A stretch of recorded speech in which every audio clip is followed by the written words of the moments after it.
Electrical insulation সম্পর্কে আমরা এই চ্যাপ্টারে ডিসকাশন করছি। তো ইলেকট্রিক্যাল যে ইনসুলেশনস গুলো আছে সেগুলো যখন অনেক সময় ধরে বন্ধ অবস্থায় ইলেকট্রিক্যাল মেশিনটা থাকে, তো সেই সময় তাদের একটা টেন্ডেন্সি থাকে ময়েশ্চার অ্যাবজর্ব করে নেওয়া। যেমন হচ্ছে ধরো কোনো একটা মোটর চলছিল, চলবার সময় তো সেটা গরম ছিল। এখন যখন হঠাৎ করে আমরা মোটরটাকে শাট ডাউন করলাম, এটা ঠান্ডা হওয়ার জন্য একটা ফ্রেশ কুল এয়ার এটা বাইরে থেকে টানবে, ঠান্ডা হতে চাইবে, হিটটাকে ডিসিপেট করতে চাইবে। এবার এই ব্যাপারটা যখন ঘটবে তখন হচ্ছে যে এয়ারটাকে ও ড্র করবে, সেই এয়ারের মধ্যে তো কিছুটা হলেও ময়েশ্চার থাকে। তো সেই যে ময়েশ্চারটা আছে, যতই ড্রাই ওয়েদার হোক কিছুটা ময়েশ্চার কিন্তু সবসময় এয়ারের মধ্যে থাকে।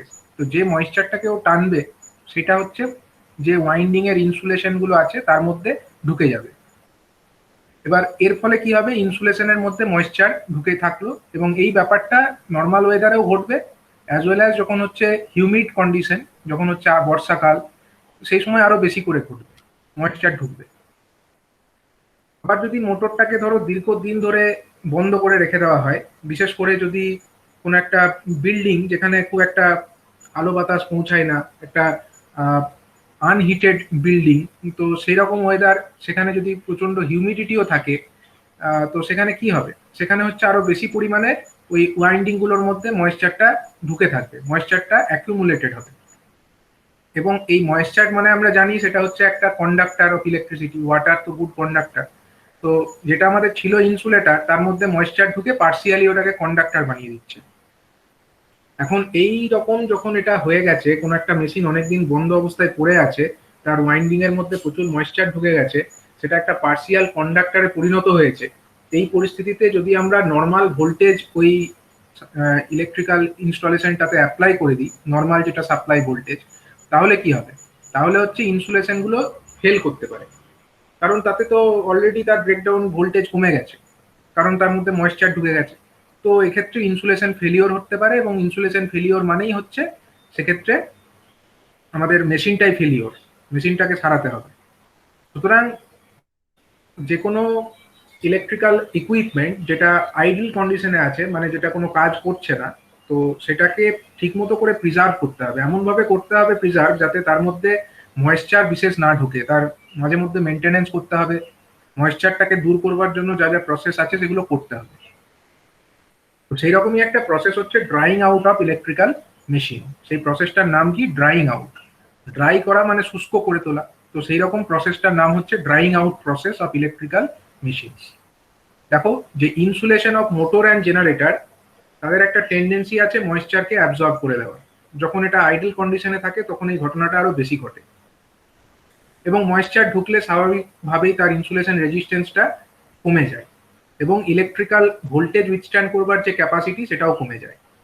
সুতরাং যে কোনো একটা ইলেকট্রিক্যাল মোটর হোক, জেনারেটর হোক বা ট্রান্সফরমার হোক, তাদেরকে যখনই আমরা অনেকদিন বন্ধ ছিল, নতুন করে যখন তাকে চালু করছি, তাকে আমরা রিকমিশনিং করছি বা একদম নতুন ইকুইপমেন্টই চালু করছি, তখন তার আগে তার ড্রাইং আউট করাটা জরুরি। বিশেষ করে হাই ভোল্টেজ মেশিনস, যেখানে হচ্ছে ভোল্টেজ রেটিং যার 1000 ভোল্টেজ বা তার থেকে বেশি, এইরকম মেশিনের ক্ষেত্রে তো ড্রাইং আউটটা করতেই হবে। বিশেষ করে যে সমস্ত মেশিনগুলো একটা ড্যাম্প বা ফ্লাডেড কন্ডিশনের মধ্যে ছিল, যেখানে জলের সংস্পর্শে এসেছে, সেরকম জায়গায় যদি মেশিন থেকে থাকে, বিশেষত যে ইলেকট্রিক্যাল সুইচ গিয়ার রুম, তোমরা বিভিন্ন ফ্যাক্টরিতে গেলে দেখতে পাবে যে সুইচ গিয়ার রুম যেটা হয়, সুইচ গিয়ার রুমের মধ্যে কিন্তু অনেক সময়ই এটা একটা এমন কন্ডিশনে থাকে, সেখানে কেবল ট্রেঞ্চ ইত্যাদি থাকে। তো এগুলো থাকার ফলে সেই জায়গায় একটা ড্যাম্পনেস অলরেডি থাকে, এবং এই পরিস্থিতিতে যদি আমাদের বিভিন্ন ইলেকট্রিক্যাল ইনস্টলেশন, সেটা ইলেকট্রিক্যাল সুইচ গিয়ারই হোক বা কোনো মোটর হোক বা ট্রান্সফরমার হোক, এরকম ড্যাম্প ওয়েদারে থাকলে কিন্তু তাদের ইনসুলেশন গুলো ময়েশ্চার অ্যাবজর্ব করতেই থাকে। এবং সুতরাং এই পরিস্থিতিতে অনেকদিন একটা জিনিস যদি বন্ধ থাকে, ইলেকট্রিক্যাল মেশিন, সেটাকে নতুন করে চালু করবার আগে তার একটা মেরামতি করা জরুরি, রিপেয়ারিং করা জরুরি, এবং সেইটাই হচ্ছে ড্রাইং আউট প্রসেস। তো এই ড্রাইং আউটের স্টেপ গুলো কি কি আছে? প্রথমত হচ্ছে মেশিনটাকে প্রিপেয়ার করতে হবে। তারপরে হচ্ছে কোথা থেকে মেশিনটাকে হিট দিতে হবে, মেশিনটাকে হিট দিয়ে গরম করে তার মধ্যেকার যে ময়েশ্চার সেটাকে ছাড়াতে হবে। তো প্রথমত তো মেশিনটাকে রেডি করা, এটা প্রথম কাজ। তারপরে হচ্ছে কোথা থেকে হিট দেবে সেই সোর্সের অ্যারেঞ্জমেন্ট করা, এবং তারপরে হচ্ছে সেখানে কতটা হিট দিলে কত সময় ধরে হিট দিলে, সেগুলোকে সব মেজারমেন্ট করতে হবে, কতটা টেম্পারেচার হলো, ব্যাপারগুলোকে মনিটরিং করতে হবে। তো সেগুলোর জন্য মেজারিং ডিভাইসেস গুলো, সেগুলোকেও জোগাড় করতে হবে। এবার হচ্ছে অ্যারেঞ্জমেন্ট গুলোকে সব এক জায়গায় নিয়ে সেট আপটা রেডি করতে হবে, এবং তারপরে যথাযথ প্রসেস মেনে হিটটাকে অ্যাপ্লাই করতে হবে। কোথায় হিট অ্যাপ্লাই করবে? যে ইলেকট্রিক্যাল ইনস্টলেশনটাকে তুমি ড্রাইং আউট করতে চাইছো, যাকে ড্রাই করতে চাইছো, যার ইনসুলেশন স্ট্রেংথটাকে বাড়াতে চাইছো, তাকে হিট করতে হবে। এবং এই যে হিট করবে, সেই প্রসিডিওর চলাকালীন কি কি রিডিং নেবে না, কত সময় ধরে করলে ক্লকের টাইমটাকে জানতে হবে, ক্লকের টাইম এটাকে একটা মনিটরিং এ রাখতে হবে, কত সময় ধরে হিট দিচ্ছি। নেক্সট হচ্ছে temperature of the winding body and ambient air, যে আমরা যে ওয়াইন্ডিংটাকে গরম করছি তার তাপমাত্রা কত হলো, যেটা ইলেকট্রিক্যাল মেশিন আছে তার বডি টেম্পারেচার কত, অ্যাম্বিয়েন্ট টেম্পারেচার মানে পারিপার্শ্বিক যে আবহাওয়া সেখানে টেম্পারেচার কত, সেগুলোকে সব ওই একটা ঘড়ি ধরে মনিটরিংটা করতে হবে। এবং তারপরে হচ্ছে ইনসুলেশন রেজিস্ট্যান্সের ভ্যালুটাও ক্যালকুলেট করতে হবে মেগারের মাধ্যমে, এবং 15 সেকেন্ড, 60 সেকেন্ড, 10 মিনিট এই রিডিংগুলো নিতে হবে। এই রিডিংগুলো কেন কাজে লাগবে সেগুলো আমরা আগেই বলেছি। ইনসুলেশন রেজিস্ট্যান্স ছাড়াও হচ্ছে আমাদের পোলারাইজেশন ইন্ডেক্স এবং যেটা আমাদের ডাইইলেকট্রিক অ্যাবজর্পশন রেশিও, সেটাকে মেজারমেন্ট করবার জন্য এই ডেটাগুলো লাগে। তারপরে স্টেপ বলছে যে maintain the steady state temperature of specified values, winding temperature not to exceed 60 degree to 70 degree Celsius depending on insulation class. মানে একটা স্টেডি টেম্পারেচারে ওয়াইন্ডিং গুলোকে রাখতে হবে, তবে দেখতে হবে খুব বেশিও যেন গরম না হয়ে যায়। মোটামুটি ভাবে ইনসুলেশন ক্লাস কিরকম আছে তার উপরে ডিপেন্ড করে 60 থেকে 70 ডিগ্রি সেলসিয়াস পর্যন্ত টেম্পারেচার রাইজ করা যেতে পারে ওয়াইন্ডিং এর ক্ষেত্রে। এবং এই গরম করা অবস্থাতে তার ইনসুলেশন রেজিস্ট্যান্সটাকে মনিটর করতে হবে, মেগারের সাহায্যে মেজারমেন্ট করতে হবে। তো দেখা যাবে যে প্রথম যখন হিটটা অ্যাপ্লাই করা হলো, প্রথম কয়েক ঘন্টা, তখন দেখা যাবে কিন্তু আমরা হিট অ্যাপ্লাই করছি, কিন্তু তা সত্ত্বেও কিন্তু ইনসুলেশন রেজিস্ট্যান্সটা বাড়ছে না। প্রথম কয়েক ঘন্টা এই ঘটনাটা ঘটবে। এর কারণ কি? এর কারণ হচ্ছে ইনসুলেশনের মধ্যে ময়েশ্চার ঢুকেছিল। এবার যখন আমরা প্রথম দিকে হিট অ্যাপ্লাই করছি, তখন ওই যে ময়েশ্চারগুলো যেটা ট্র্যাপ হয়েছিল, সেগুলো হচ্ছে ছোট ছোট গ্লোবের মতো, সেগুলো হচ্ছে গোটা ইনসুলেশনের বডির মধ্যে ছড়িয়ে যাচ্ছে। সেটা হয়তো এক জায়গায় ট্র্যাপ হয়েছিল, আটকে ছিল, যখনই হিট দিচ্ছি প্রথমে, সেটা হচ্ছে চারদিকে ছড়িয়ে যাচ্ছে। এবং তার ফলে কি হচ্ছে, সমস্ত ইনসুলেশনের যে বডিটা, সমস্ত জায়গাতে ময়েশ্চার ছড়িয়ে যাচ্ছে, যার ফলে তার ইনসুলেশন রেজিস্ট্যান্সটা কিন্তু প্রথম দিকে কমতে থাকছে। নেক্সট হচ্ছে ইন্টারমিডিয়েট স্টেজ। তো দেখা যাচ্ছে কয়েক ঘন্টা এরকম করে গরম করবার ফলে,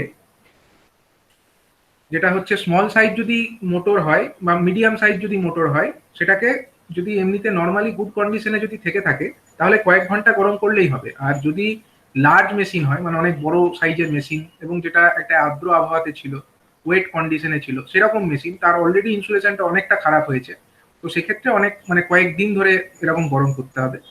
তারপরে দেখা যাবে যে এটা একটা স্টেডি ইনসুলেশন রেজিস্ট্যান্সে পৌঁছাচ্ছে, হয়তো একদিন দুদিনও লাগতে পারে যদি অনেক বড় রেটিং এর মেশিন হয়। তো সেখানে ওটা একটা পার্টিকুলার সময়ের পরে তারপরে ইনসুলেশন রেজিস্ট্যান্সটা একটা স্টেডি স্টেটে পৌঁছালো, মানে এতক্ষণ তো কমেই যাচ্ছিল, হিট করছি অথচ কমেই যাচ্ছে, এরকম হচ্ছিল।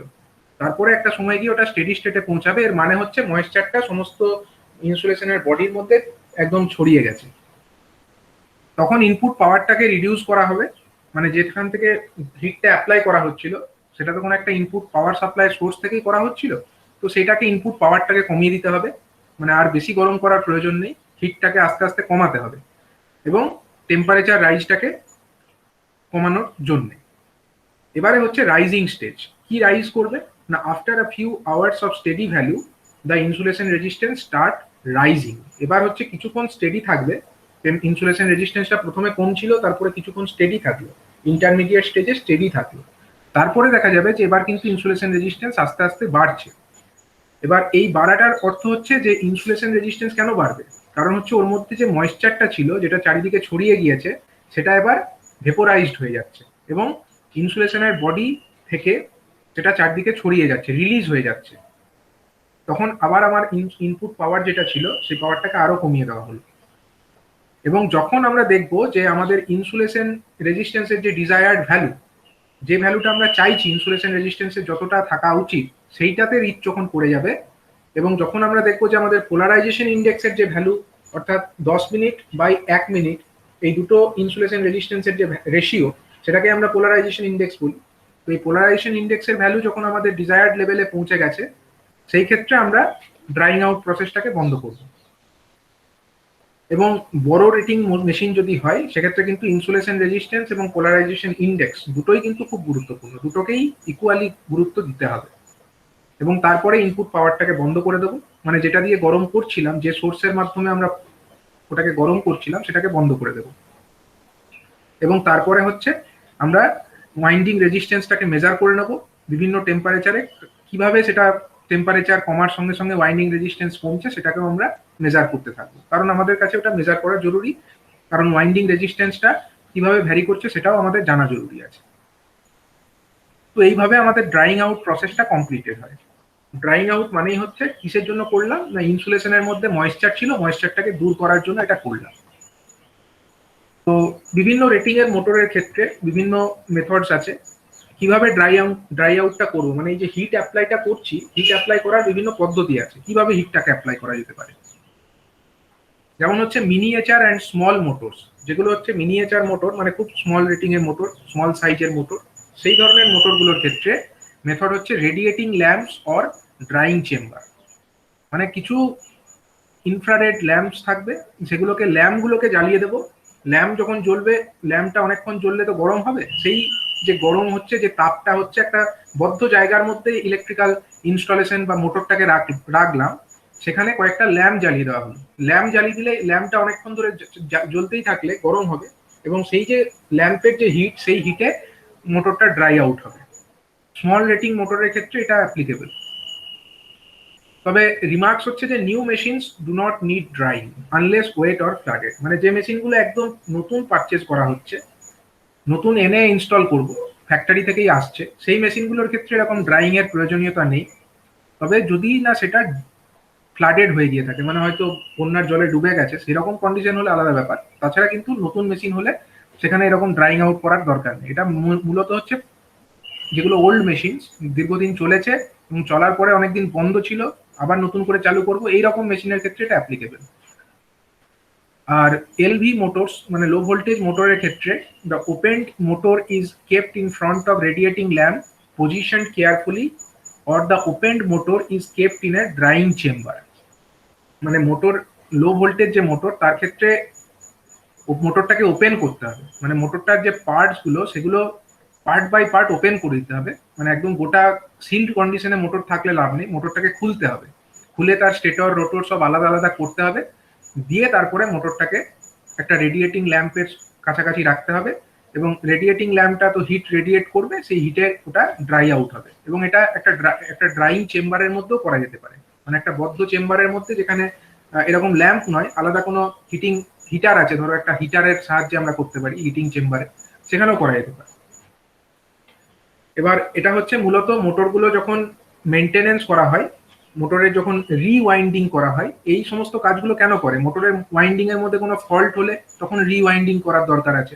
এবার রিওয়াইন্ডিং করলাম, রিওয়াইন্ডিং করবার পরে মোটরটাকে নতুন করে যখন আবার চালু করব, তখন তার আগে এরকম ভাবে ড্রাইং আউট করে নিতে হবে। আর মিডিয়াম ভোল্টেজ মোটরস অথবা হাই ভোল্টেজ মোটরস, তাদের ক্ষেত্রেও হচ্ছে ওই প্রিভিয়াস যে মেথড, সেগুলো করতেই হবে। অর্থাৎ সেটা করা যেতে পারে, মানে ওই সেটাকে পার্ট বাই পার্ট ডিসঅ্যাসেম্বল করে সেটাকে রেডিয়েটিং ল্যাম্প অথবা হিটিং চেম্বারের মধ্যে গরম করা যেতে পারে। অথবা আরেকটা মেথড এক্ষেত্রে করা যেতে পারে, সেটা হচ্ছে circulation of the short circuit current through the motor windings source welding transformer set or a variac. মানে মোটরটাকে আমরা শর্ট সার্কিট কারেন্ট তার ওয়াইন্ডিং এর মধ্যে পাঠাবো। শর্ট সার্কিট কারেন্ট অ্যাপ্লাই করতে গেলে আমাকে ফুল ভোল্টেজ অ্যাপ্লাই করার দরকার নেই। মোটরটাকে যদি আমরা রোটরটাকে জ্যাম করে দিই, মানে ঘুরতে না দিই, সেই অবস্থায় কম ভোল্টেজ অ্যাপ্লাই করলেই কিন্তু আমরা মোটর ওয়াইন্ডিং এর মধ্যে শর্ট সার্কিট কারেন্ট অর্থাৎ রেটেড কারেন্ট ফ্লো করাতে পারি। তাহলে এরকম কারেন্ট যদি আমরা অনেকক্ষণ ধরে ফ্লো করাই, মোটরের রোটরটাকে জ্যাম করে ঘুরতে না দিয়ে বা কম স্পিডে ঘুরিয়ে, সেক্ষেত্রে কি হবে না, মোটরটা যে short circuit current motor winding এর মধ্যে ফ্লো করলে ওয়াইন্ডিং গুলো গরম হবে, মোটরের ওয়াইন্ডিং গুলো গরম হবে, এবং তার ফলে কিন্তু তার মধ্যে থাকা যে ময়েশ্চার গুলো, সেগুলো এক্সপেলড হয়ে যাবে, সেগুলো বাইরে চলে যাবে।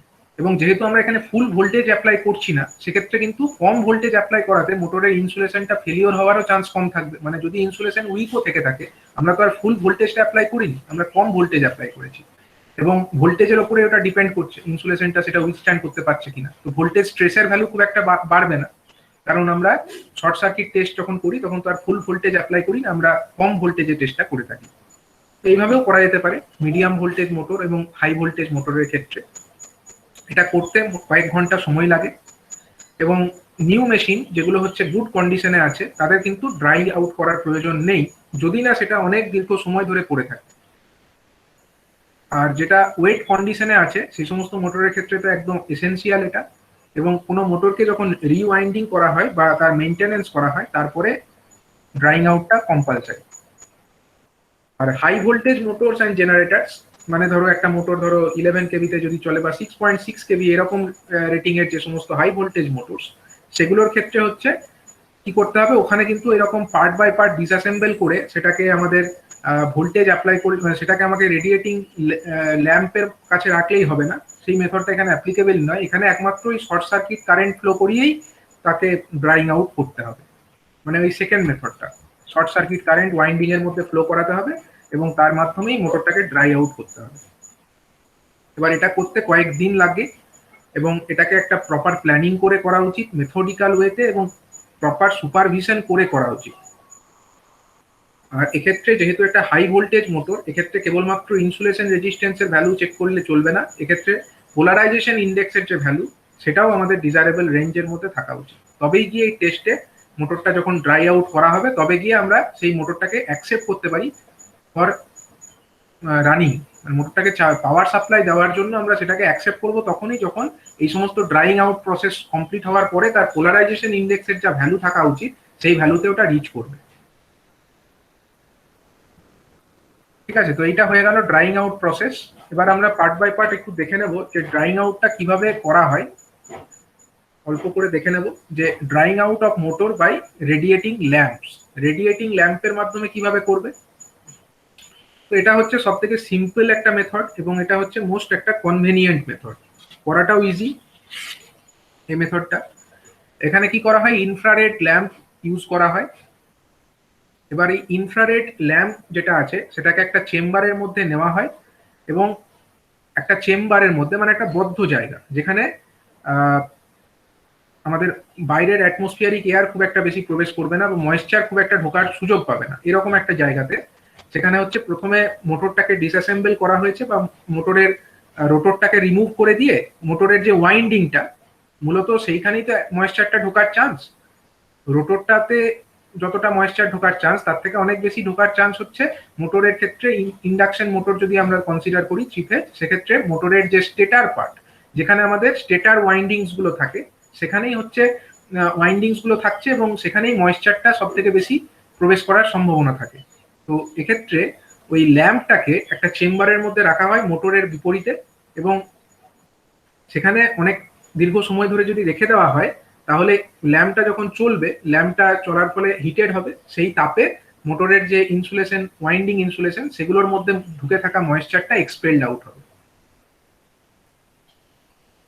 এবং এই মেথডটা হচ্ছে যে কোনো ইলেকট্রিক্যাল মেশিন, যেমন হচ্ছে generator, slip ring motor, synchronous motor, DC motor, তাদের ফিল্ড ওয়াইন্ডিং, এই সমস্ত জায়গাতে এটা করা হয়। এমনকি এই মেথডটা বিভিন্ন যে সুইচ গিয়ার, যেমন হচ্ছে HT switch gear, high tension switch gear, সেখানে আমাদের কারেন্ট ট্রান্সফরমার থাকে, পোটেনশিয়াল ট্রান্সফরমার থাকে, ভ্যাকিউম সার্কিট ব্রেকার থাকে, এই যে সমস্ত কম্পোনেন্টস গুলো, এদেরও যদি কোনো কারণে ইনসুলেশনের ব্রেকডাউন ঘটে বা নতুন করে যদি ইনসুলেশন গুলোকে রি ইনসুলেশন করা হয়, তারপরে নতুন চার্জ করবার আগে, পুনরায় ওটাকে চার্জ করার আগে এইরকম পদ্ধতিতেই তাকে ড্রাইং আউট করা হয়ে থাকে।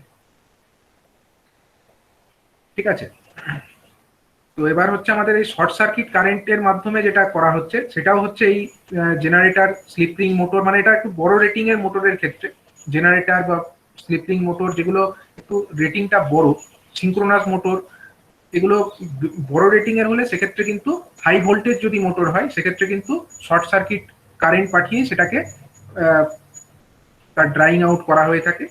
এক্ষেত্রে কি করা হয় না, the machine is connected to A low voltage source, একটা লো ভোল্টেজ সোর্সের সঙ্গে মেশিনটাকে কানেক্ট করে দেওয়া হয়, ভ্যারিয়াকের মাধ্যমে। ভ্যারিয়াকটাই আমরা ভ্যারিয়াকে চেঞ্জ করলে, ভ্যারিয়াকের নবটাকে ঘোরালে আমরা ভোল্টেজটাকে কম বেশি করতে পারি। তো সেইটাই হলো লো ভোল্টেজ সোর্স। এবং সেই ভোল্টেজটা, লো ভোল্টেজ আমরা মোটর ওয়াইন্ডিং এর অ্যাক্রসে হোক বা জেনারেটরের ওয়াইন্ডিং এর অ্যাক্রসে হোক, সেখানে আমরা অ্যাপ্লাই করে দিই। এবং সেই পরিস্থিতিতে যদি আমরা ওই ওয়াইন্ডিং গুলোর মধ্যে রেটেড কারেন্ট ফ্লো করাই, তাহলে যেহেতু আমরা কম ভোল্টেজ অ্যাপ্লাই করছি, তাহলে ডাইরেক্টলি পাংচার হওয়ার সম্ভাবনাটা কম। কিন্তু আমরা রেটেড কারেন্ট ফ্লো করাচ্ছি বলে ওয়াইন্ডিংটা যথেষ্ট হিটেড হবে, এবং সেই হিটের মাধ্যমে তার মধ্যে যে ময়েশ্চার কন্টেন্টস গুলো ছিল সেগুলো এক্সপেলড আউট হয়ে যাবে। এবং এই পরিস্থিতিতে মোটর ওয়াইন্ডিং এর টেম্পারেচার সেটাকে মনিটর করতে হবে, এবং মেশিনের যে বডিটা সেটাকে একটু ত্রিপল দিয়ে ঢেকে দিতে হবে। এই কাজটা করবার সময়, শর্ট সার্কিট কারেন্ট যখন পাঠাচ্ছি, কাজটা করবার সময় মেশিনের যে বডিটা সেটাকে একটা টার্পুলিন অর্থাৎ ত্রিপল দিয়ে ঢেকে দিতে হবে, যাতে বাইরের কোনো ঠান্ডা বাতাস মোটরের হট ওয়াইন্ডিং এর সংস্পর্শে না আসে। কারণ সেই ওয়াইন্ডিং এর সংস্পর্শে যদি ঠান্ডা বাতাস চলে আসে, আবার সেই একই ব্যাপার হবে, মোটরটা ঠান্ডা বাতাসটাকে টেনে নেবে এবং বাতাসের মধ্যে কিছু ময়েশ্চার তো থাকবেই, সেটা আবার মোটর ওয়াইন্ডিং এর ভেতর ঢুকে পড়বে। সেটা যাতে না হয় তার জন্য ত্রিপল দিয়ে ঢেকে এই কাজটা করা হয়। এবং এক্ষেত্রে যে টেম্পারেচারটাকে বাড়ানো হয় সেটা খুব গ্র্যাজুয়ালি বাড়ানো হয়, মানে প্রথমেই ফুল টেম্পারেচার বেড়ে যাবে এটা হয় না, আস্তে আস্তে ভোল্টেজটাকে অ্যাপ্লাই করা হয়, আস্তে আস্তে কারেন্টটা বাড়ে, এবং তার ফলে গ্র্যাজুয়ালি টেম্পারেচারটা বাড়ে। এবং যে কুলিং প্রসেসটা, মানে যখন আমরা ভোল্টেজটাকে কম করব, ভোল্টেজটা কম করলে কারেন্টটা কমবে, কারেন্টটা কমলে আস্তে আস্তে টেম্পারেচারটাও কমবে। তো এই কুলিং প্রসেসটাও গ্র্যাজুয়ালি করতে হবে। মানে এটা যদি একদম খুব স্পিডে করা হয়, গ্র্যাজুয়ালি না করা হয়, তাহলে আবার সম্ভাবনা থাকবে যে একটা কুল এয়ারকে মোটরটা টেনে নিল, এবং তার ফলে সেই কুল এয়ারের মধ্যে থাকা ময়েশ্চার আবার মোটর ওয়াইন্ডিং এর ভেতর ঢুকে পড়লো। তো সেইটা আমরা চাই না, কারণ আমরা ওয়াইন্ডিংটাকে করতে চাইছি ড্রাইং। তো ড্রাইং করবার জন্য এই প্রসেস ফলো করতে হবে। দুটো প্রসেস আমরা দেখলাম, একটা হচ্ছে রেডিয়েটিং ল্যাম্প আর একটা হচ্ছে সার্কুলেটিং শর্ট সার্কিট কারেন্ট। আর একটা আমরা দেখবো হচ্ছে drying of electrical machine by using drying chamber and register heaters. এখানে কি করা হয় না, মেশিন যেটাকে আমরা ড্রাই করতে চাই সেটাকে একটা ড্রাইং চেম্বারের মধ্যে রাখা হবে, এবং ড্রাইং চেম্বার যেটা হবে তার যে ভলিউমটা যে মেশিনের সাইজ তার থেকে অন্তত পক্ষে 4 গুণ হতে হবে। মেশিনের নিজস্ব যে সাইজ তার থেকে অন্তত 4 গুণ যেন চেম্বারের সাইজটা হয়। এবার হচ্ছে ওই চেম্বারের মধ্যে যে এয়ার আছে সেই এয়ারটাকে আমরা একটা রেজিস্টার হিটারের মাধ্যমে গরম করব। একটা রেজিস্ট্যান্সের মধ্যে যদি আমরা কারেন্ট পাঠাই তাহলে তাপ উৎপন্ন হবে, এবং সেই তাপে সেই চেম্বারের মধ্যে যে এয়ার আছে সেই এয়ারটা হিটেড হবে। এবার এই হিটেড যে এয়ার সেটাকে ফ্যানের মাধ্যমে বা একটা এয়ার সার্কুলেশন সিস্টেম সেখানে করা থাকবে, সেই এয়ার সার্কুলেশন সিস্টেমের মাধ্যমে হট এয়ারটাকে সার্কুলেট করানো হবে।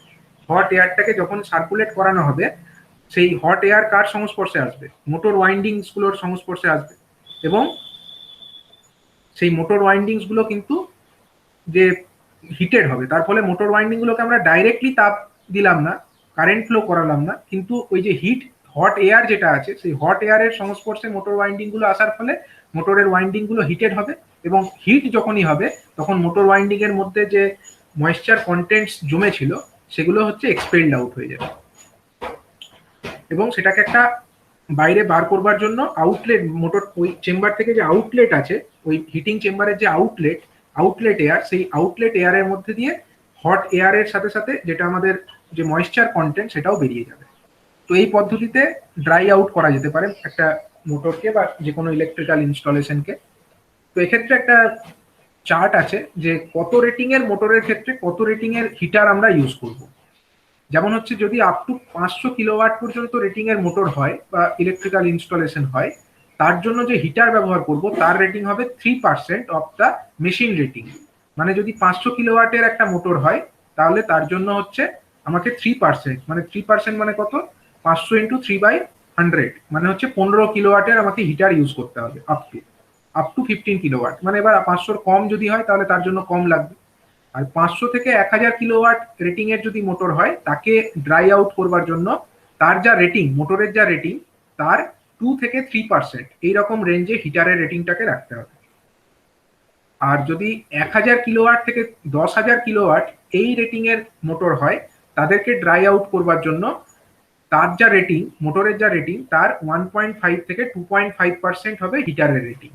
মানে ধরো 2000 কিলোওয়াট যদি একটা আমাদের মোটরের রেটিং হয়, তো সেটাকে ড্রাই আউট করবার জন্য আমাদেরকে 1.5 থেকে 2% অফ 2000 কিলোওয়াট, মানে আমরা যদি 1.5% ধরি তাহলে 2000 ইন্টু 1.5 যত হয় তত রেটিং এর মোটর আমরা করতে পারি। তবে in general for larger machines heater blowers of 25 kilowatts আর সুইটেবল, মানে খুব বেশি রেটিং এর হয়ে গেলে সেক্ষেত্রে 25 কিলোওয়াটের যদি আমরা ইউজ করি সেটাই কাজ চলে যাবে।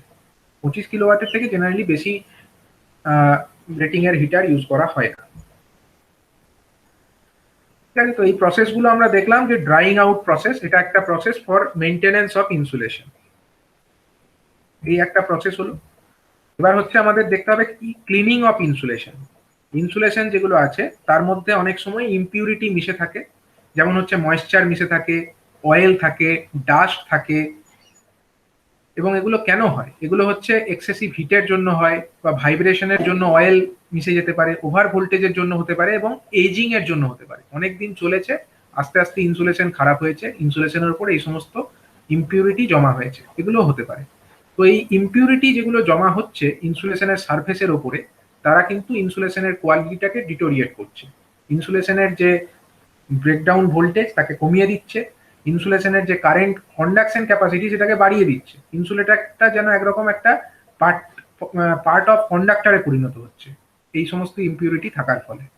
তো এই কারণে ইনসুলেশনগুলোকে মেনটেনেন্স করতে গেলে তাদের ক্লিনিং করাটা জরুরি। তো সেই ক্লিনিং করার কিছু নির্দিষ্ট প্রসিডিওর আছে, সেইগুলো আমরা দেখব। যেমন হচ্ছে রিমুভাল অফ লুজ ডাস্ট, মানে যেগুলো একদম লুজ ডাস্ট, যেগুলো মোটর ওয়াইন্ডিং এর সারফেসে জমা হয়েছে, সেগুলোকে ক্লিন করতে হবে। তো সেগুলোকে কিভাবে ক্লিন করা যেতে পারে না, it can be cleaned by application of a compressed air at about 2.1 to 2.8 kg per centimeter square from a portable vacuum cleaner। মানে একটা ভ্যাকিউম ক্লিনারের মাধ্যমে, ভ্যাকিউম ক্লিনারে আমরা প্রেসারটাকে অ্যাডজাস্ট করতে পারি, কত প্রেসার অ্যাপ্লাই করব এয়ারের প্রেসারটা। তো সেইটা হচ্ছে 2.1 থেকে 2.8 এই রেঞ্জের মধ্যে রাখা হয়, এবং মোটর ওয়াইন্ডিং গুলোর কাছাকাছি নিয়ে গিয়ে ভ্যাকিউম ক্লিনারটাকে যদি নিয়ে যায়, তাহলে সেটা কি করবে, মোটর ওয়াইন্ডিং এর সারফেসে বা যে কোনো ওয়াইন্ডিং বা যে কোনো ইনসুলেশনের যে সারফেস, সেখানেই যদি আমরা নিয়ে যাই, তাহলে সেই সারফেস থেকে যে সমস্ত ডার্ট গুলো আছে, লুজ ডাস্ট যেগুলো আছে, সেগুলোকে টেনে নেবে।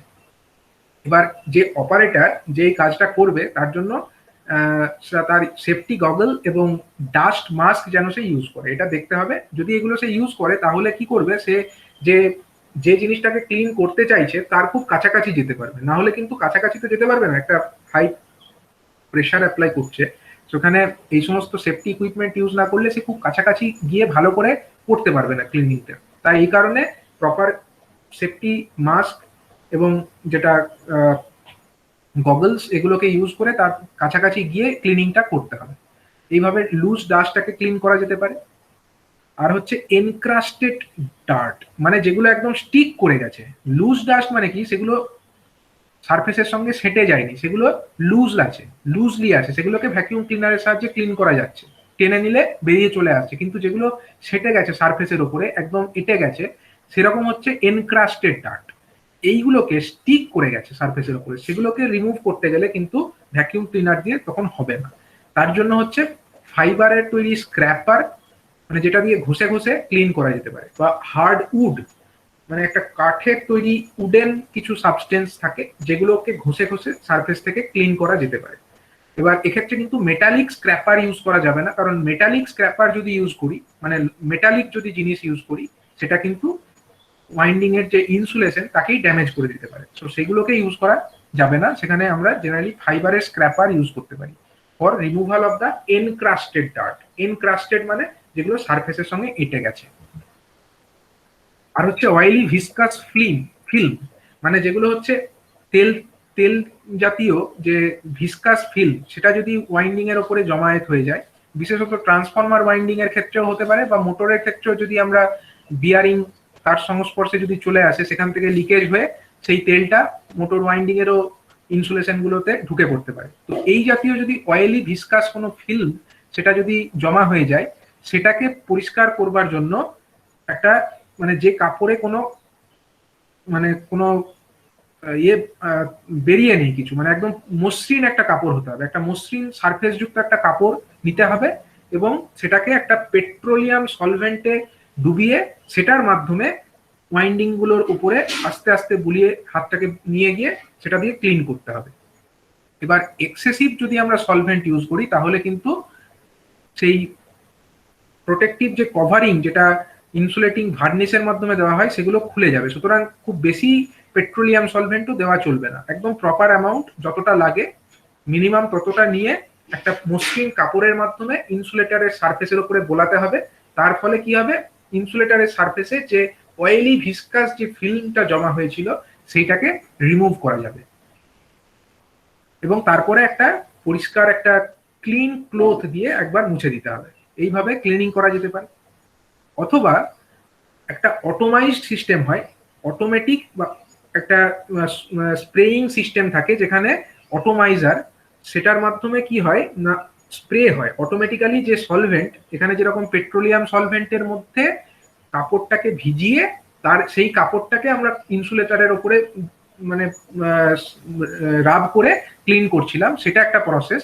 কিন্তু সেটার থেকে ভালো প্রসেস হবে যদি একটা অটোমেটিক্যালি কোনো সিস্টেম থাকে যার মাধ্যমে স্প্রে হবে সলভেন্ট, পেট্রোলিয়াম সলভেন্ট যেটা আছে সেটাকে অটোমেটিক্যালি স্প্রে করা যাবে। এরকমও কিছু যন্ত্র পাওয়া যায় যেগুলোর মাধ্যমে যে সমস্ত জায়গাগুলো ইজিলি অ্যাক্সেসিবল নয়, যে সমস্ত জায়গাগুলোকে মানে হাতে করে সহজে নাগাল পাওয়া মুশকিল, সেই সমস্ত জায়গায় এরকম অটোমাইজার যদি থাকে যার মাধ্যমে এরকম সলভেন্টকে স্প্রে করা যায়, তো এইভাবে সেগুলোকে স্প্রে করেও কিন্তু ইনসুলেশনটাকে ক্লিন করা যেতে পারে।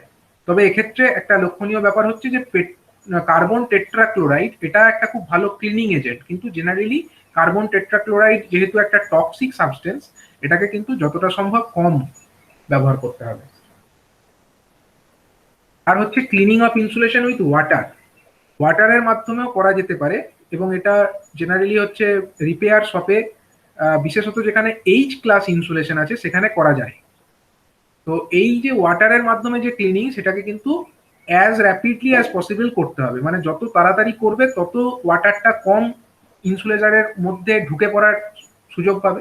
তা না হলে তো ইনসুলেটারের মধ্যে যদি ওটা ঢুকে যায় তাহলে তো আরো ক্ষতিকারক হয়ে যাবে, ইনসুলেটারের মধ্যে ওয়াটার কন্টেন্ট ঢুকে গেলে তো আরো ক্ষতিকারক। সুতরাং খুব ফাস্ট প্রসেসটাকে করতে হবে এবং এই মেশিনটা যেটা আছে সেটাকে ফ্রেশ ওয়ার্ম ওয়াটার দিয়ে ধুয়ে তারপরে হচ্ছে তার যে ময়েশ্চার সেটাকে মুছে ফেলতে হবে যতটা সম্ভব, একটা ড্রাই ক্লোথের মাধ্যমে, একটা শুষ্ক একটা কাপড়ের মাধ্যমে মুছে ফেলতে হবে এবং তারপরে সেই মেশিনটাকে একটা ওভেনে গিয়ে ড্রাই আউট করতে হবে।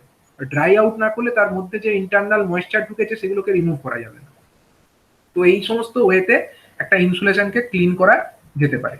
আমরা চারটে জিনিস দেখলাম যে লুজ ডাস্টের জন্য কি, মানে যেগুলো হচ্ছে লুজলি আছে তাদের জন্য হচ্ছে ভ্যাকিউম ক্লিনার, এনক্রাস্টেড ডাস্ট মানে যেটা হচ্ছে এনক্রাস্টেড ডার্ট যেটা একদম স্টিক করে গেছে সেটার জন্য হচ্ছে ফাইবার স্ক্র্যাপার, আর অয়েলি ভিসকাস ফিল্ম সেটাকে ক্লিন করবার জন্য কাপড়টাকে একটা পেট্রোলিয়াম সলভেন্টে ডুবিয়ে সেটা দিয়ে মুছতে হবে।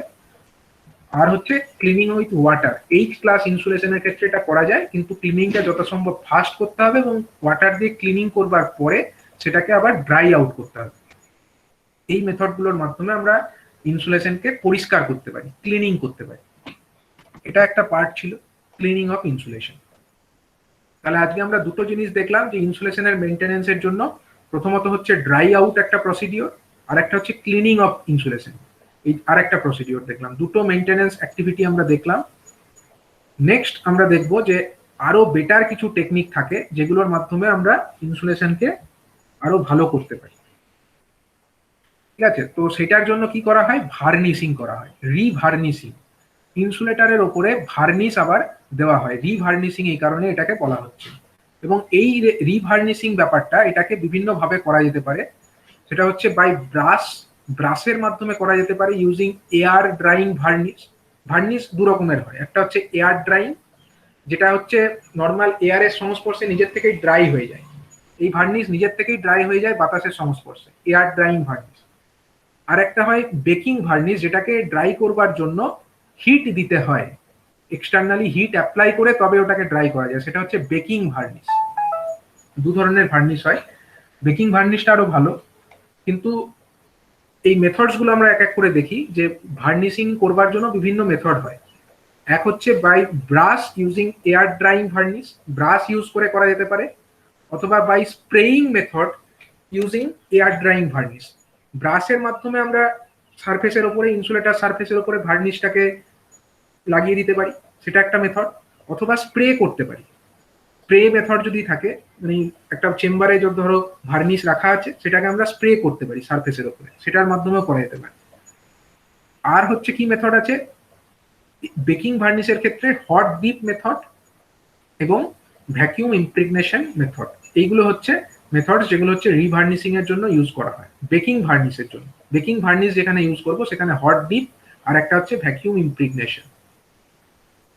তো তার মধ্যে দেখো বলছে যে টাইপ এ এবং বি, মানে প্রথম যে দুটো মেথড অর্থাৎ ব্রাশ ইউজ করে এবং স্প্রে করে যে মেথডস গুলো, এগুলো হচ্ছে মূলত হচ্ছে স্মল রিপেয়ার শপ, যেগুলো আমরা রাস্তাঘাটে দেখতে পাই, স্মল মোটর রিপেয়ারিং শপ, যেখানে আর্মেচার এবং স্টেটার রোটর ইত্যাদিকে রিওয়াইন্ডিংস করা হয়ে থাকে। সেই সমস্ত জায়গাতে এই মেথডগুলো ইউজ করা হয়, মানে ব্রাশ দিয়ে করা হয় বা স্প্রে করে করা হয়, এবং সেখানে এয়ার ড্রাইং ভার্নিশ ইউজ করা হয়। এটা হচ্ছে খুব একটা সিম্পল মেথড এবং এটা খুব সস্তাতেও হয়, এবং যেখানে বেকিং ওভেন অ্যাভেলেবেল নেই, বেক করবার জন্য, মানে ইনসুলেশনটাকে বেকিং করবার জন্য কোনো ওভেন নেই সেখানে, সেখানে এই মেথড করা যায়। তবে এই যে মেথড সিআরডি, মানে হট ডিপ মেথড আর ভ্যাকিউম ইমপ্রেগনেশন মেথড, এই মেথডগুলো করলে কিন্তু আরো ভালো রেজাল্ট পাওয়া যায়, আরো ভালো রেজাল্ট ওইগুলোতে পাওয়া যায়। তবে এটা কস্টলি হয়, সেখানে বেকিং ওভেনের প্রয়োজন হয়। এই hot dip method of baking varnish, এই মেথডটা অ্যাকচুয়ালি কি? এই মেথডটাই বলছে যে the wound armature or stator, rotor, etc. are first heated in a baking oven at about 100 degrees Celsius for at least an hour so that the moisture present in it is evaporated. মানে প্রথমে মোটরের যে stature হোক, rotor হোক, সেটাকে প্রথমে একটা baking ওভেনের মধ্যে নিয়ে 100 ডিগ্রি সেলসিয়াস টেম্পারেচারে অন্তত পক্ষে 1 ঘন্টা ধরে গরম করবে। তাতে কি হবে, এই স্টেটার, রোটর, আর্মেচার এগুলোর মধ্যে যে ওয়াইন্ডিং এর মধ্যে যে সমস্ত ময়েশ্চার কন্টেন্ট অ্যাবজর্ব হয়েছিল ইনসুলেটার গুলোর মধ্যে, সেটা হচ্ছে ইভাপোরেটেড হয়ে যাবে, রিমুভ হয়ে যাবে। হিট করছো, হিট করলে ওটা বাষ্পে পরিণত হবে এবং রিমুভড হয়ে যাবে। তারপরে কি করছে না, it is then completely immersed in a varnish tank and kept in immersed condition for at least half an hour so that the varnish will get filled in the air pockets in the windings and slots etc. মানে এরপরে এই গরম করবার পরে ওই গরম জিনিসটাকে নিয়ে একটা ভার্নিশের ট্যাঙ্কে সম্পূর্ণরূপে ডুবিয়ে দিতে হবে। একটা ভার্নিশের ট্যাঙ্কে যদি কমপ্লিটলি ডুবিয়ে দেওয়া হয়, তাহলে কি হবে, ভার্নিশটা সমস্ত যে সমস্ত এয়ার পকেটস আছে, যেখান দিয়ে এয়ার যাতায়াত করতে পারে, তার মানে ভার্নিশও যেতে পারে, সেই সমস্ত জায়গা দিয়ে, সমস্ত পকেটস যেগুলো আছে যেখানে বাতাস ঢুকতে পারে, বাতাস ঢুকলে কি হবে, বাতাসের মধ্যে ময়েশ্চার থাকবে, ময়েশ্চারটাই আবার ওই ইনসুলেটার গুলোকে অ্যাটাক করবে, তো ওই জায়গাগুলোকে আটকাতে হবে। তার জন্যই ভার্নিশিংটা করছে। তাহলে ওই যে সমস্ত জায়গা দিয়ে এয়ার ঢুকতো, সেই সমস্ত জায়গাতে এখন কি হচ্ছে, ভার্নিশ ঢুকে পড়ছে, ভার্নিশ গুলো ওখানে ফিল্ড আপ হয়ে যাচ্ছে, এবং সমস্ত যে পকেটস যেগুলো আছে, air pockets in the winding and in the state slots, স্লটে যে সমস্ত এয়ার পকেটস গুলো আছে, সেই সমস্ত জায়গাতেই ভার্নিশটা পৌঁছে যাচ্ছে। এটা অন্তত পক্ষে 8 ঘন্টা দেখা হচ্ছে, যাতে ওই সমস্ত ভার্নিশটা ওই সমস্ত জায়গাতে পৌঁছানোর সুযোগ পায়। তারপরে ওটাকে বার করে একটা আয়রনের গ্রিলের ওপরে কিছুক্ষণ রেখে দেওয়া হচ্ছে। গ্রিলের ওপরে যদি রেখে দাও, তাহলে কি হবে, যে সমস্ত ভার্নিশ যেটা অবশিষ্ট আছে, এক্সেসিভ আছে যেটা, সেটা চুইয়ে পড়বে এবং ভার্নিশের ওই গ্রিলের তলা দিয়ে নিচে পড়ে যাবে, ড্রেন আউট হয়ে যাবে। যেটা লাগছে না, রেখে তো লাভ নেই, সেটা ওই ড্রেন আউট হয়ে যাবে। তারপরে সেটাকে আবার ওই বেকিং ওভেনে একটা টেম্পারেচার অফ 100 থেকে 110 ডিগ্রি সেলসিয়াসে 4 থেকে 8 ঘন্টা রাখা হবে। মানে ওই এত কিছু করবার পরে বাইরে নিয়ে এসে সেটাকে গ্রিলের ওপরে রাখা হলো, তাতে সমস্ত এক্সেসিভ ভার্নিশ সেগুলো বাইরে ড্রেন আউট হয়ে গেল। এরপরে ওই যে মোটরের যে পার্টস গুলো ছিল, সেটাকে নিয়ে আবার ওই বেকিং চেম্বারে ঢোকানো হলো, এবং বেকিং চেম্বারে নিয়ে গিয়ে 100 থেকে 110 ডিগ্রি সেলসিয়াস টেম্পারেচারে 4 থেকে 8 ঘন্টা রেখে দেওয়া হবে। এবং যেহেতু এটা একটা কি টাইপ ভার্নিশ, এটা হচ্ছে একটা বেকিং ভার্নিশ, বেকিং ভার্নিশকে হিট করলে সেটা শক্ত হয়ে যাবে, এই ভার্নিশ গরম হয়ে একদম হাড়ের মতো শক্ত হয়ে যাবে, ঠিক আছে। এবং এইভাবে এটা ইনসুলেশনটা রিভার্নিশিং করা হয়ে থাকে। এটা একটা টেকনিক রিভার্নিশিং এর জন্য। এই মেথড যেটা আছে, এই মেথডটার নাম হচ্ছে hot dip method. Hot dip কেন বলছে, কারণ হচ্ছে এটাকে গরম করে তারপরে ডিপ করা হচ্ছে, ডোবানো হচ্ছে ভার্নিশের মধ্যে, ভার্নিশ চেম্বারের বা ট্যাঙ্কের মধ্যে ডোবানো হচ্ছে, তার জন্য এই মেথডের নাম হচ্ছে hot dip method of baking varnish. আর একটা মেথড আছে, সেই মেথডটার নাম হচ্ছে ভ্যাকিউম ইমপ্রেগনেশন মেথড। এই ভ্যাকিউম ইমপ্রেগনেশন মেথডের জন্য, এটার জন্য একটা কি লাগে না, ভ্যাকিউম ইমপ্রেগনেটিং একটা প্ল্যান্ট লাগে। যেই ভ্যাকিউম ইমপ্রেগনেটিং প্ল্যান্টের মধ্যে ডাবল জ্যাকেটেড একটা ভ্যাকিউম ইমপ্রেগনেটেড চেম্বার থাকে এবং তার একটা রিমুভেবল টপ কভার থাকে, ঠিক আছে। দেখো এই যে আমরা ডায়াগ্রামটা দেখছি, এই ডায়াগ্রামের মধ্যে এইটা হলো একটা ভ্যাকিউম চেম্বার, এই যে এটা দেখতে পাচ্ছ সিলিন্ড্রিক্যাল শেপের, এটা হলো একটা ভ্যাকিউম ইমপ্রেগনেটিং চেম্বার। এই ভ্যাকিউম ইমপ্রেগনেটিং চেম্বারের মধ্যে এখানে জ্যাকেটেড আছে, মানে এটাকে গরম জিনিস পাঠানোর জন্য জ্যাকেটেড একটা চেম্বার, এবং এর উপরে এই দেখতে পাচ্ছ টপে একটা কভার আছে, এই টপ কভারটাকে রিমুভ করা যেতে পারে। এবং the chamber can be heated by circulating steam or hot oil through the jacket, and there is a chamber for storing the baking type varnish, a compressor cum vacuum exhauster which can create a desired pressure or vacuum by using proper valves is connected to the chamber. তাহলে এই যে চেম্বারটা দেখতে পাচ্ছ, এখানে hot oil এই চেম্বারের গা দিয়ে এখানে একটা জ্যাকেটের মতো পরানো থাকে। এই যে চেম্বার, ভ্যাকিউম ইমপ্রেগনেটিং চেম্বার, এর গায়ে একটা জ্যাকেট থাকে, যে জ্যাকেটের মধ্যে দিয়ে হট অয়েল পাঠানো যেতে পারে। হট অয়েল পাঠালে এর ভেতরটা গরম হবে, এটাকে গরম করবার জন্যই হট অয়েলটাকে পাঠানো হয়, ঠিক আছে। এবং এখানে একটা কম্প্রেসার কাম ভ্যাকিউম এক্সস্টার আছে, এখানে দেখো এখানে একটা কম্প্রেসার কাম ভ্যাকিউম এক্সস্টার, এই যে জিনিসটা এ কি করছে, এটা দেখো একটা ভালভের মাধ্যমে এবং এয়ার ড্রায়ারের মাধ্যমে এটা হচ্ছে আমাদের ওই ভ্যাকিউম ইমপ্রেগনেটিং চেম্বারের মধ্যে যুক্ত আছে, চেম্বারের সঙ্গে যুক্ত আছে। মানে এই কম্প্রেসারটাকে যদি চালাই, বা ভ্যাকিউম কম্প্রেসার কাম ভ্যাকিউম এক্সস্ট, ঠিক আছে, মানে আমরা চাইলে এখানে একদম ভ্যাকিউম ক্রিয়েট করতে পারি। মানে এই যে জায়গাটা ভ্যাকিউম চেম্বারের মধ্যে, ইমপ্রেগনেটিং চেম্বারের মধ্যে আমরা যদি চাই, আমরা এখানে একদম পুরো ভ্যাকিউম ক্রিয়েট করতে পারি, মানে লো প্রেশার মিনস ভ্যাকিউম, সেটাও ক্রিয়েট করতে পারি। বা চাইলে আমরা একটা সার্টেন অ্যামাউন্ট অফ আমরা এখানে প্রেশারও অ্যাপ্লাই করতে পারি, সেই প্রেশারটা কত হবে সেটাকে আমরা এই কম্প্রেসার দিয়ে অ্যাডজাস্ট করতে পারি। কম্প্রেসারের মাধ্যমে এই কন্ট্রোলটা আমাদের কাছে আছে, এবং প্রেশারটা কত হচ্ছে, ভেতরে কত প্রেশার আছে সেটা দেখার জন্য একটা প্রেশার গেজও আছে। এই চেম্বারের মধ্যে কত প্রেশার এখন আছে সেটাকে দেখার জন্য একটা গেজও আছে, ঠিক আছে। নেক্সট কি আছে, নেক্সট হচ্ছে the first the wound armature stator or rotor is placed in the chamber by opening the top cover. It is tightly closed. The chamber is then heated up to 100 degrees Celsius by circulating the steam or hot oil through the jacket of the chamber, and the temperature is maintained for nearly 4 hours. দেখো এখানে একটা heater আছে, water heater হতে পারে, যদি এটা water jacketed হয় তাহলে ওয়াটার হিটার হবে।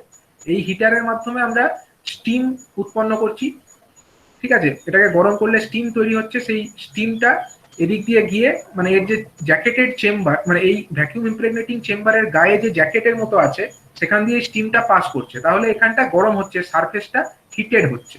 এই হিটটা কত করছি না 100 ডিগ্রি সেলসিয়াস হিট করছি আমরা, এবং সেই হিটটাকে আমরা অন্তত পক্ষে 4 ঘন্টা রাখছি।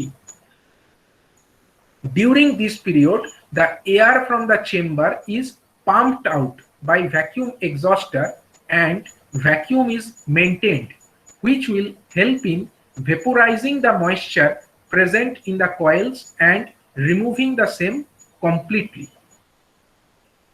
আচ্ছা, এখানে যেটা হচ্ছে আমরা যে মোটরটাকে ড্রাই করতে চাইছি, যে মোটরটাকে আমরা রিভার্নিশিং করতে চাইছি, প্রথমে এই টপ কভারটা খুলবো, টপ কভার খুলে মোটরটাকে ডিসঅ্যাসেম্বল করে আমরা এখানে ঢুকিয়ে দেবো, মোটরের ওয়াইন্ডিংটা, রোটারটা, এটাকে আমরা এইখানে ঢুকিয়ে দেবো, ভ্যাকিউম ইমপ্রেগনেটিং চেম্বারের মধ্যে ঢুকিয়ে দেবো, এবং তারপরে টপ কভারটা ভালো করে এঁটে দেবো এয়ার টাইট করে, যাতে এয়ারও না ঢুকতে পারে।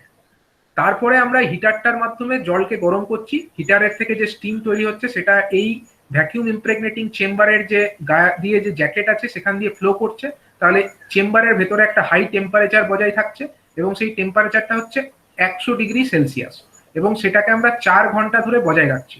এবং এই সময়কালে এই যে ভ্যাকিউম চেম্বার, তার ভেতরে একটা ভ্যাকিউম ক্রিয়েট করা হচ্ছে, এবং সেই ভ্যাকিউমটা ক্রিয়েট করছে কি, এই যে কম্প্রেসার, এই কম্প্রেসার কাম ভ্যাকিউম এক্সস্ট, এটার মাধ্যমে আমরা এখান থেকে সমস্ত এয়ারকে টেনে নিচ্ছি, তাহলে এখানে একটা ভ্যাকিউম তৈরি হচ্ছে, একদম লো প্রেসার তৈরি হচ্ছে, ঠিক আছে।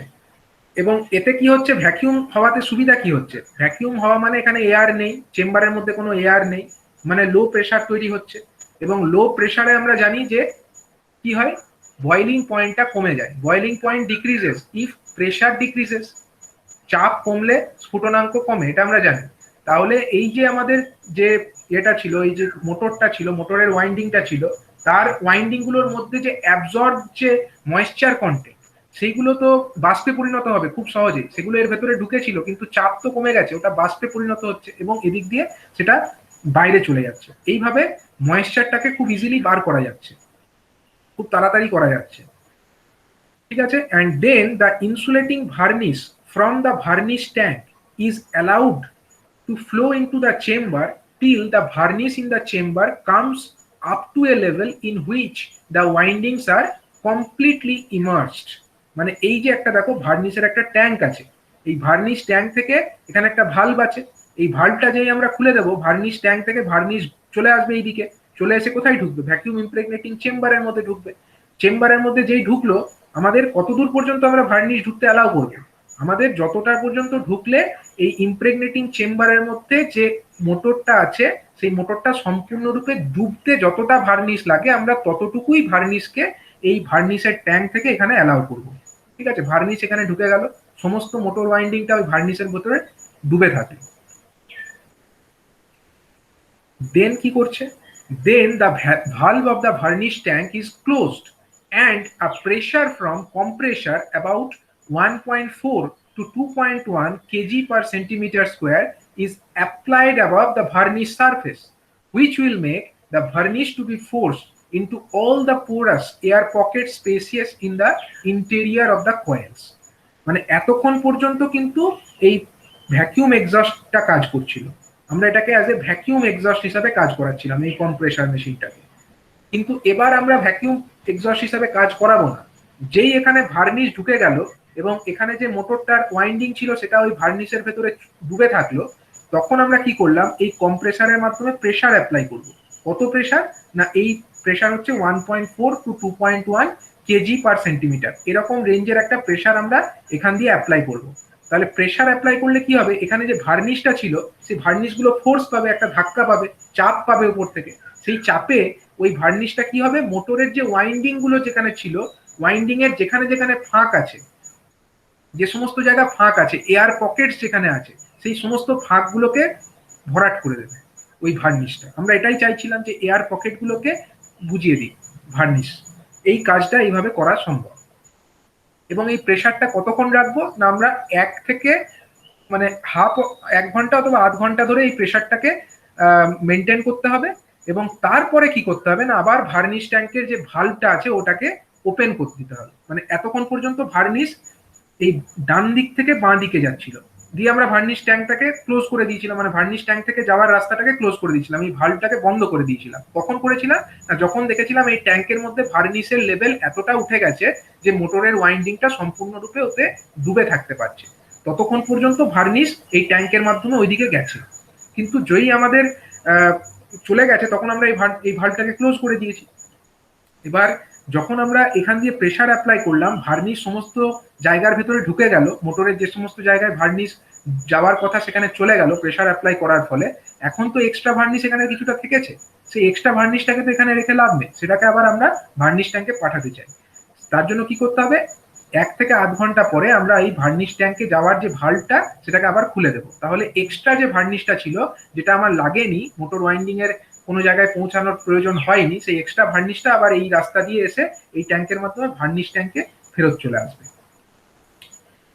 ঠিক আছে, and then the valve is then closed, মানে এই ভালভটাকে দিয়ে আবার আমরা ক্লোজ করে দেবো। And the armature is then baked in the chamber at 100 to 110 degrees Celsius for about 8 hours till the varnish is completely dried or till it becomes bone dry. মানে আমরা 100 থেকে 110 ডিগ্রি সেলসিয়াস টেম্পারেচারটাকে কিন্তু maintain করব। কতক্ষণ করব? আরো 8 ঘন্টা ধরে মেনটেন করব।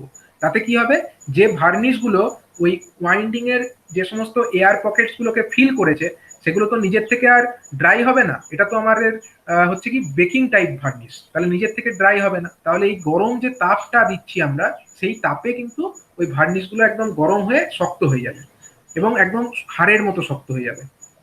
ঠিক আছে, and the air pressure in the circulating steam or oil in the jacket is then stopped and the armature or stator is then removed by opening the top cover. মানে এই এতক্ষণ ধরে রাখবার পরে আমরা এই হিটারটাকে বন্ধ করে দেবো। মানে আমরা হিটটাকে, অয়েল যে সার্কুলেশন হচ্ছিল চেম্বারের মধ্যে দিয়ে, এই জ্যাকেটের মধ্যে দিয়ে অয়েল অথবা স্টিম যেটাই সার্কুলেট হোক, সেটাকে সার্কুলেশনটাকে আমরা বন্ধ করব এবং এই কম্প্রেসারের প্রেসার অ্যাপ্লাই করছিলাম সেটাকেও বন্ধ করে দেব এবং আমরা এবার এই চেম্বারের যে টপ কভার সেটাকে খুলবো এবং সেই চেম্বারের টপ কভার খুলে মোটরটাকে বাইরে বার করে আনবো। তো এইভাবে total procedure of the revarnishing with vacuum impregnation technique এটা কমপ্লিট করা হয়। এই ভ্যাকিউম ইমপ্রেগনেশন টেকনিকের মাধ্যমে আমরা মোটরের যে ওয়াইন্ডিং সেটাকে সম্পূর্ণরূপে রিভার্নিশিং করতে পারি এবং খুব ভালোভাবে তার ইনসুলেশনের যে কোয়ালিটি সেটাকে রিকভার করতে পারি।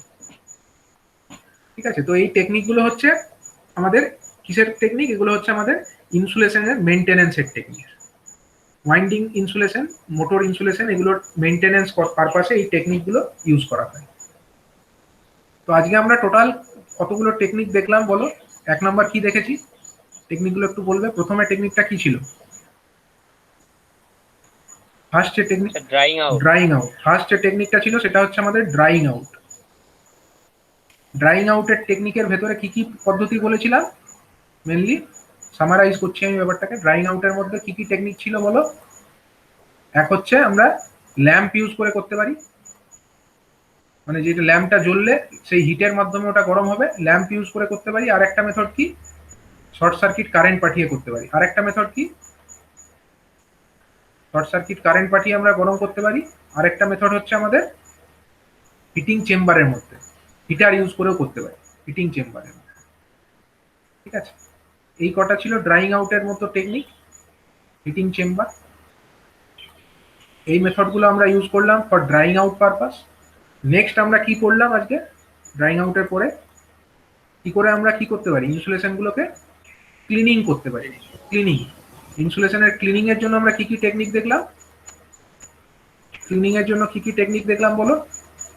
প্রথমত হচ্ছে যেগুলো হচ্ছে লুজ ডাস্ট, তার জন্য আমরা কি ইউজ করব? ভ্যাকুয়াম ক্লিনার ইউজ করব বা ব্লোয়ার। ভ্যাকুয়াম ক্লিনার ইউজ করব। নেক্সট হচ্ছে আমাদের যেটা আছে যেগুলো যে এনক্রাস্টেড ডাস্ট, সেটার জন্য কি ইউজ করব? এনক্রাস্টেড মানে যেগুলো একদম স্টিক করে গেছে সারফেসের উপরে, সেটার জন্য আমরা কি ইউজ করব? সেটার জন্য আমরা ইউজ করব হচ্ছে ফাইবার স্ক্র্যাপার, মানে সেটা দিয়ে আমরা ঘষে ঘষে ক্লিন করব ওটাকে। ফাইবার স্ক্র্যাপার এটা একটা হতে পারে। যেগুলো হচ্ছে এনক্রাস্টেড মানে যেগুলো একদম ছেটে গেছে সারফেসের উপরে, তাদেরকে ক্লিন করবার জন্য এটা আমরা করতে পারি। নেক্সট হচ্ছে কি? নেক্সট আমরা কি দেখেছি বলো? যেগুলো হচ্ছে অয়েলি ভিসকাস ফিল্ম, সেটাকে ক্লিন করবার জন্য পেট্রোলিয়াম সলভেন্টের দিয়ে আমরা একটা কাপড় দিয়ে মুছবো, মানে ক্লোথের সাহায্যে, ক্লোথ দিয়ে আমরা তাতে পেট্রোলিয়াম সলভেন্ট কিছুটা নেব এবং তাই দিয়ে আমরা মুছে দেবো। ঠিক আছে, নেক্সট হচ্ছে আরেকটা মেথড হচ্ছে ওয়াটারের সাহায্যে আমরা ক্লিনিং করতে পারি, কিন্তু ওয়াটার দিয়ে করলে সেটা এইচ ক্লাস ইনসুলেশনের জন্য করতে পারি এবং সেটা হচ্ছে তাড়াতাড়ি কিন্তু করতে হবে এবং এটা করবার পরে, মানে ক্লিনিংটা করবার পরে সেই ওয়াইন্ডিংটাকে কিন্তু আবার কি করতে হবে? আবার বেকিং করে নিতে হবে, আবার হচ্ছে গরম করে দিতে হবে, নাহলে মুশকিল। এই একটা টেকনিক আমরা দেখলাম ক্লিনিং এর জন্য। ক্লিনিং এর জন্য এই কটা টেকনিক আজকে আমরা দেখেছি। আর নেক্সট হচ্ছে আমরা কি দেখলাম বলো? নেক্সট হচ্ছে টেকনিক আমাদের রিভার্নিশিং, তাই না? রিভার্নিশিং টেকনিক, ভার্নিশটাকে দিয়ে আমরা ইনসুলেশনের স্ট্রেংথকে ফিরিয়ে আনি। রিভার্নিশিং এর মধ্যে আমরা মূলত দুটো টেকনিক নিয়ে আজকে ডিসকাস করেছি।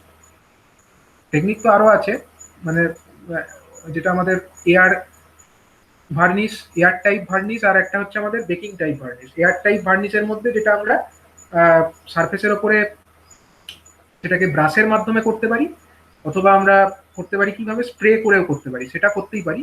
কিন্তু মেন যেটা রিভার্নিশিং টেকনিক, যেটা ভালোভাবে বড় রেটিং এর মোটরের ক্ষেত্রে ইউজ করা হয়, সেটা হচ্ছে কি, সেটা হচ্ছে হট ডিপ মেথড। একটা মেথড হচ্ছে হট ডিপ মেথড, যেখানে আমরা একটা হট করে মানে গরম করে সেটাকে আমরা ভার্নিশের মধ্যে ডুবিয়ে দিই, হট ডিপ মেথড, এটা একটা মেথড। আর একটা মেথড হচ্ছে কি ভ্যাকিউম ইমপ্রেগনেটেড মেথড। ঠিক আছে, হট ডিপ মেথড, আর একটা হচ্ছে আমাদের ভ্যাকিউম ইমপ্রেগনেশন মেথড।